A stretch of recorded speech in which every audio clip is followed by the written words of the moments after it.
ভাই কিছু সাহায্য করেন, সকাল থেকে কিছু খাই না। না দিবস, তুমি ভুলেও 1 টাকাও সাহায্য দিবা না।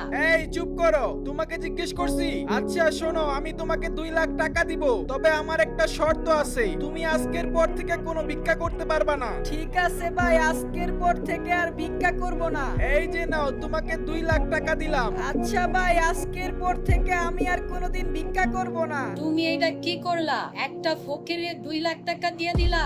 এই টাকা দিয়া তুমি আমার একটা আইফোন কিনে দিতে পারতা। আমি চাই না আমার এলাকায় কেউ ভিক্ষা করে খাক। 6 মাস পর। হ্যাঁ ভাই, কত টাকা লাগবে বলেন, খালি আমি সব দিব। আরে ভাই, তুমি 6 মাসের মধ্যে কি এমন করলা যে এত বড় লোক হয়ে গেলা? ভাই ভাই কিছু টাকা দেন, সকাল থেকে কিছু খাই না। এইখান থেকে যা, এইটা আমাকে ভাই ব্রাদার। এইগুলা কে ছিল? আমি আপনার কাছে ওয়াদা করছিলাম না কোনোদিন ভিক্ষা করুম না, তাই আমি কিছু লোক রাখছি টাকা দিয়া, ওরা আমার জন্য ভিক্ষা